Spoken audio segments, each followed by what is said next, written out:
নমস্কার, আমি দেবশ্রী। আমার চ্যানেল কুক উইথ দেবশ্রীতে সকলকে স্বাগত জানিয়ে আজ একটা নতুন রেসিপি নিয়ে চলে এসেছি। তো আজ করব বিউলির ডাল। আজ করব রসবড়া করার জন্য বিউলির ডালটা আমি 5-6 ঘন্টা ভালো করে ধুয়ে আর ভিজিয়ে রেখেছিলাম। এবার এটা পেস্ট করে নেব। এটা পেস্ট করার জন্য খুব অল্প, যতটা সম্ভব হবে জল কম দিয়ে বাটার চেষ্টা করবেন। তো চলুন এটা পেস্ট করে নিয়ে আর আসছি। ডালটা তো বাটা হয়ে গিয়েছে। ডালটা ফেটানোর আগে আমি চিনির শিরাটা বসিয়ে দেবো। এখানে 1 কাপ চিনি নিয়েছি। শিরাটা ওই রসবড়ার জন্য শিরাটা কিন্তু একটু বেশি পরিমাণেই করতে হয়, কারণ শিরাটা যত অ্যাবজর্ব করবে তত রসবড়াটা খেতে ভালো হবে। তো আমি আর একটু চিনি নেব। আমি 1.5 কাপ চিনি নিয়ে নিচ্ছি, আর এই একই কাপের 3 কাপ জল নিয়ে নেব।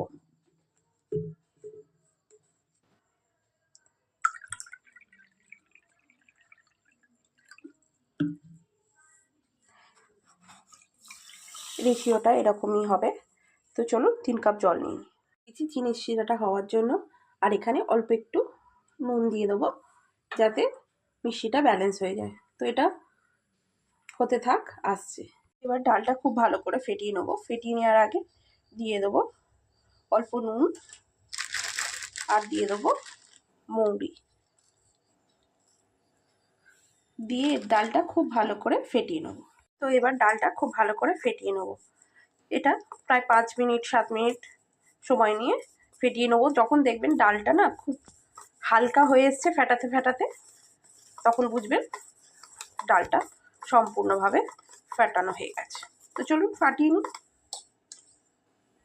আমি 5-7 মিনিট সময় নিয়ে ফেটিয়ে নিয়েছি। ফেটাতে ফেটাতে দেখুন রঙটাও কিন্তু চেঞ্জ হয়ে গেছে ডালের, আর হালকাও হয়ে গিয়েছে। তো আমি, যদি আপনারা বুঝতে না পারেন তার সুবিধার্থে দেখিয়ে দিই। এরকম একটা বাটিতে জল নেবেন, নিয়ে একটুখানি ডাল দেবেন। দেখবেন দিলে ডালটা ভেসে উঠছে। দেখুন ভেসে উঠেছে, বুঝবেন যে ডাল ফেটানো হয়ে গেছে। তো চলুন, এটা তৈরি হয়ে গিয়েছে। এটা এমনি ঢাকা দিয়ে রেখে দেবো। এখন গ্যাস বন্ধ করে দিয়েছি। কড়াইয়ে তেল বসিয়ে দিয়েছি গরম হওয়ার জন্য। রিফাইন্ড অয়েল, যে কোনো রিফাইন্ড অয়েল নেবেন। চলুন তেলটা গরম হয়ে যাক। খুব ভালো করে গরম হয়ে গিয়েছে তেলটা।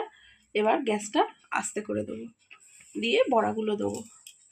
যদি জোরে অবস্থায় দেয়া হয় তাহলে কিন্তু বড়াগুলো উপর দিয়ে পুড়ে যাবে আর ভেতর দিয়ে কাঁচা থেকে যাবে। ছোট্ট ছোট্ট করে দিয়ে দেবো।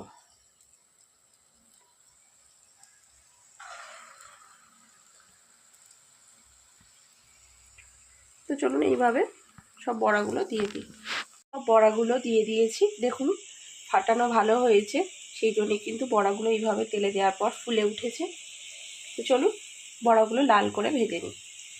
অপর পিঠটা একটু ভাজা হয়ে যেতে উল্টে দিয়ে আর গ্যাসটা জোরে করে দিয়েছি। এবার লাল করে ভেজে নেব। একদম লাল করে ভেজে নিয়েছি। একটু লাল করেই ভাজবেন, কারণ কি যখন রসে দেবেন বড়াগুলো তখন একটু রঙটা ফ্যাকাশে হয়ে যাবে, তাই চেষ্টা করবেন একটু রসে দিতে। বড়াগুলো এবার রসের মধ্যে ছেড়ে দেব। যখন বড়াগুলো দেবেন তখন রসটা যেন গরম থাকে, না হলে রসটা ঢুকবে না ঠান্ডা হয়ে গেলে। তো চলুন আসছি। সব বড়াগুলো ভাজা হয়ে গিয়েছে, চলুন তুলে নিই।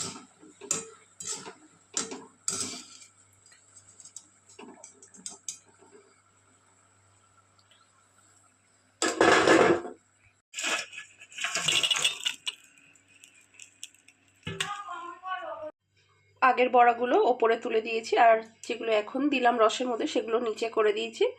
এবার গ্যাসটা জ্বালিয়ে একবার ফুটিয়ে নেব। তো চলুন একবার ফুটে গেলেই আর আসছি। তো একবার ফুটে গেছে, এবার এটা 10 মিনিটের জন্য ঢাকা দিয়ে রেখে দেবো। চলুন দেখে নিই। আমি 10 মিনিট পরে আবারও ফিরে এসেছি। এই যে দেখুন কতটা সফট আর কত বড় বড় তৈরি হয়ে গিয়েছে। তো চলুন আপনাদের সঙ্গে শেয়ার করি কতটা সফট আর কতটা নরম হয়েছে।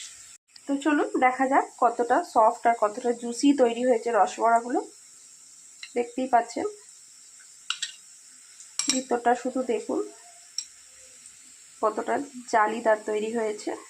এর থেকেই বোঝা যায় কতটা সফট আর কতটা জুসি হয়েছে। দেখুন কেটে দেখিয়ে দিলাম। তো চলুন, রেসিপিটা যদি ভালো লেগে থাকে অবশ্যই লাইক, শেয়ার অ্যান্ড সাবস্ক্রাইব করবেন। আর রেসিপি সম্পর্কে কিছু জানার থাকলে অবশ্যই কমেন্ট করবেন। তো আজকের মতো টাটা, দেখা হবে অন্য কোনো দিন অন্য কোনো রেসিপির সঙ্গে।